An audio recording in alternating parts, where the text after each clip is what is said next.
Welcome to your Cougar 24RDS. Taking a look at the stairs there in the lock position with the handle up and down.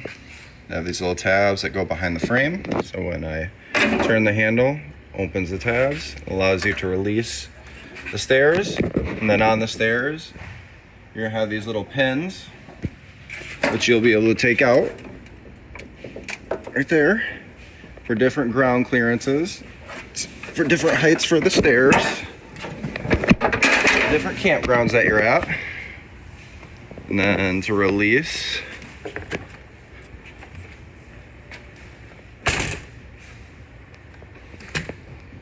and then you do want to make sure that this is flush with the bottom of the frame, because otherwise the bottom of the stairs could take itself out and then it will damage the bottom of the door. Some maintenance tips: the tires are filled with nitrogen. You can mix them with regular air. And then I like to say before and after camping season, especially if you live in Michigan or anywhere cold, twice a year, go on the roof, treat the roof with a roof cleaner and conditioner, make sure it has a UV blocker. Same thing for the awning. And then while you're up there, go around the silicone, go around the caulk, just make sure you got good beads of it. Check around the AC, make sure nothing's getting in the crevices.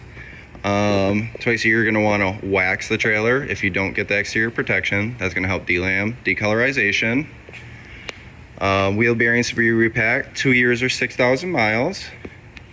And then anywhere you have rubber seals, you're going to want to treat your rubber seals twice a year with a rubber seal cleaner and conditioner, help them from drying out. Back to the door side, we're going to have this little vent port. Just make sure the flaps inside there are open in case you're using the fan inside above the hood range. Have that air somewhere to escape. Looking at our water heater, on the bottom, we're going to have our drain plug, 1 1/16 socket. So the first thing that you're going to do to get this thing ready to use is plug in your water, and then you're going to go to your hot water lines, turn on the hot water, make sure you have a good flow of water coming out of that line. You want to push out all the air and fill this up before we turn it on inside. You can also pull the pressure release valve after you made sure you have a good flow of water coming out of those spigots, just to make sure that this is full. A little water will come out, and then you can turn the button on inside. And then to drain it, what you'll do is pull the pressure release valve. You'll hear that pressure die off. Once that pressure dies off, you can take this out so it doesn't shoot at your stomach really fast. And then you'll allow that water to drain. And then to fill it back up, repeat the process. You'll put that drain plug back in, tighten it down, go to your hot water lines, make sure you got a good flow of water coming out before you turn the button on. Taking a look underneath the first baggage door, we're going to have some 110 outlets and coax cables for TBS side. And then we're going to have the brains of the operation. Give me 1 minute to take this off. Alright, with that cover taken off, we're going to have our manual switches. Motor 1, 2, 3, 4, 5. So that's going to be your slides and your awnings overrides in case the digital panel goes out inside the camper. And this is your in and out button. Next to that first baggage door, we're going to have our first tank, and then our other one's going to be on the other side with our tank readers. If you take a look at the front cap, underneath, next to the light, we're going to have our front cap light switches. Under our front cap, we're going to have our box for our battery. We're going to have our battery disconnect, which will turn off everything except for the carbon monoxide detector. That will always draw power, so anything over 3-4 days not connected to power, you will want to take the negative off the battery. And then in the winter, if you don't have a heated barn, you will want to take the battery out completely, put it in a basement or something. And then under here we have our first landing gear on both sides. And then you have this little tab. This little tab comes off. There's a spot for a socket to manually override these landing jacks if they were to electrically go out. There's also the same manual on the rear jacks as well. Taking a look at our off-door side, I'm going to have my tester tank in here just to demonstrate. The little tab up top right now is pointed to the left. And then I have the tank that I'm at right now open. And when I point that tab to the right, this tank, that went green to signify that it's full. So red is empty, red is full. Taking a look at that baggage door to the right of that tank, we're gonna have our auto leveling, our solar controller, which is taking the power from the solar panels and putting it to our batteries. Then we're gonna have a battery disconnect right there, which is specifically for this inverter, which has a power button right here that needs to be pushed in to turn on when you're driving to give power to that refrigerator. Taking a look at our outside shower, hot and cold lines. You got the curly hose right here. It just twists on to wrap dogs, fish, feet, or yourself outside. And then we're gonna have our water heater bypass for winterizing. So then once you turn this to the winterized position, this winterized port, you can get a hose, cut off the end, put it to the jug of antifreeze, and then when you turn on your pump in the winterized mode, your pump turns into a suction right here, so you can draw from that winterized tank that antifreeze. And then below that, we're gonna have our city water connection, which I do suggest a water pressure regulator. Campgrounds are pushing for everybody. Sometimes the water's fast, you don't wanna blow out the lines. Black tank flush is gonna be a sprinkler inside your black tank, trying to spray off the sensors with all the toilet paper. Below that, we're gonna have a black and a gray pole. We like to do the black first, black tank flush, and then the gray last because that's the cleanest water. Next to our water bay, we're gonna have our furnace port. Just let little kids know it gets hot. We don't wanna hear bad stories. Below that, we're gonna have our sewer port. That's where I like to have a clear elbow so I can know when my black tank flush is done cleaning. Also, next to that sewer port, a little bit above on the frame, you're gonna have another gray tank pull. Taking a look at the rear of our camper, we're gonna have our fresh tank fill, just a gravity fill. And then we're gonna have our power cord. And then below that, we're gonna have our sewer hose storage. And then next to that is gonna be the fresh tank drain.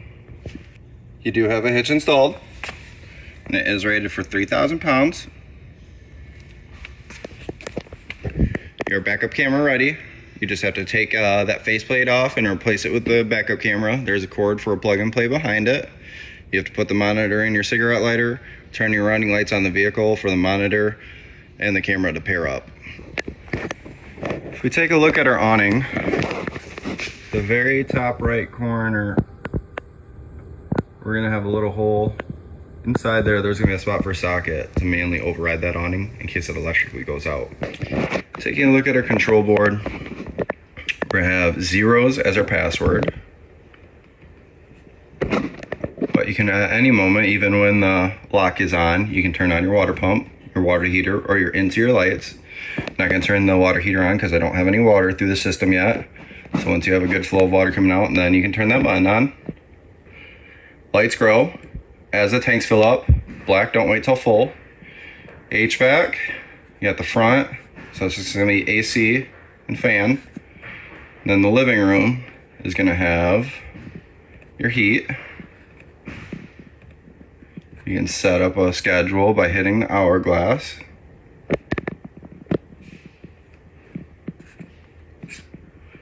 Then you got lights.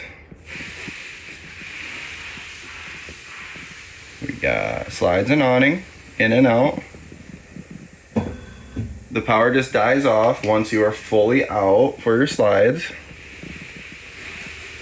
Awning, just in and out. If you hold the button too long, you will hear, or you will see the awning reel in the opposite way.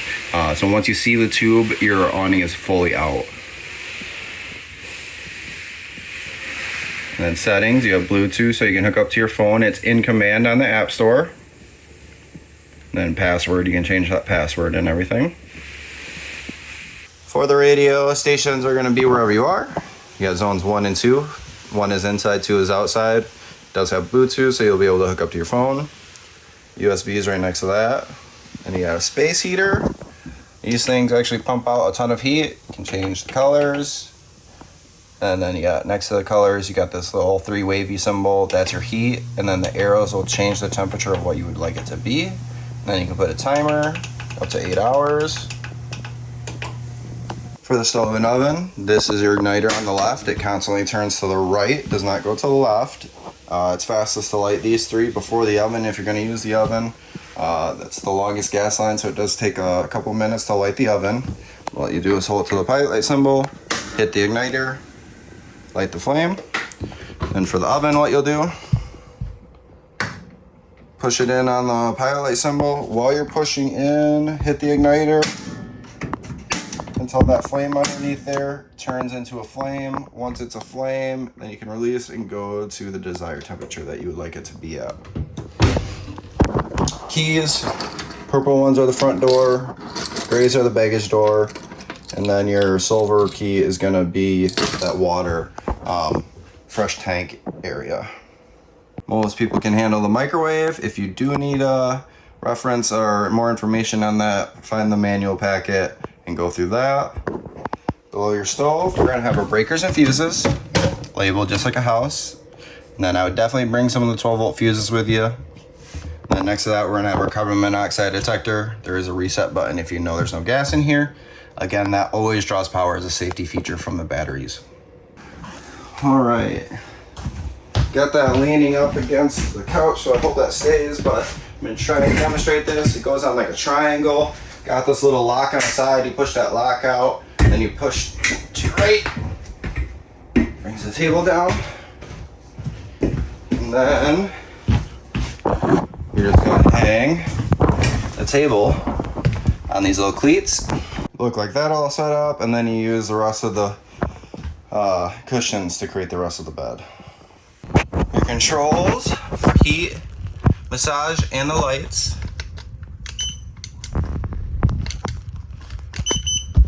And the pull to release the legs around the sides.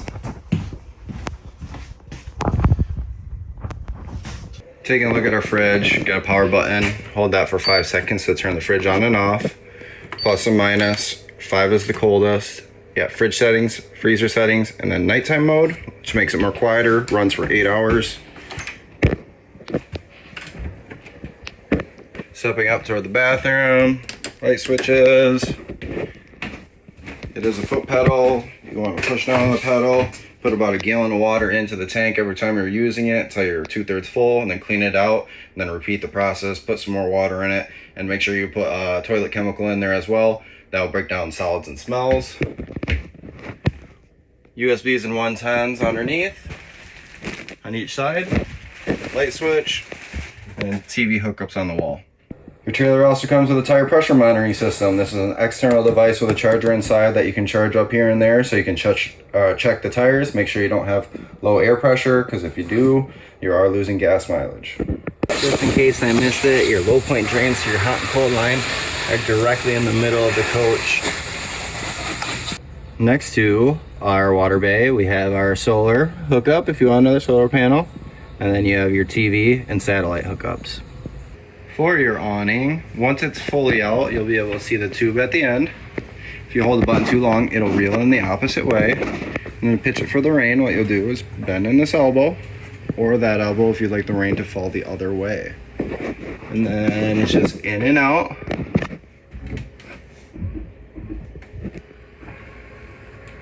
On the panel.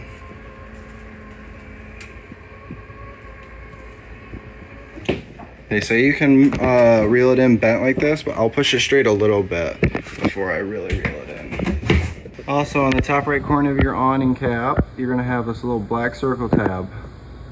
You'll be able to take that off, and inside there's gonna be a spot for a socket to manually override the awning in case it electrically goes out. To winterize our camper, the first thing we're going to do is open up our fresh tank, let that drain out, go inside the camper, turn on our water pump, start pushing out any of the water that was in the lines, trying to make sure nothing's in there. After you do that, turn off the water pump, open up the lines, and then you're going to open,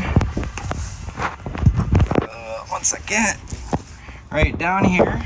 You're going to have your low point drains, or they're on the frame, but the blue and red hose with the caps on them. You're gonna open those up and let all the water drain. Once the water drains from that, you'll cap those back up. Then you're gonna come to your water heater, go to your pressure release valve, pull the pressure release valve, let that pressure die off before you drain the plug, which is the anode rod, 1 1/16 socket.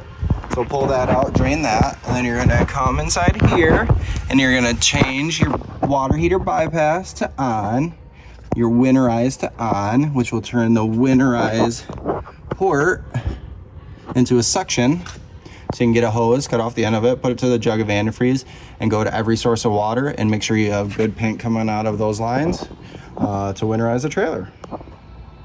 And then I would pour a little bit down into the sink and the toilets. To winterize our camper, the first thing we're going to do is open up our fresh tank, let that drain out, go inside the camper, turn on our water pump, start pushing out any of the water that was in the lines, trying to make sure nothing's in there. After you do that, turn off the water pump, open up the lines, and then you're going to open, one second, right down here. You're going to have your low point drains, or they're on the frame, but the blue and red hose with the caps on them. You're gonna open those up and let all the water drain. Once the water drains from that, you'll cap those back up.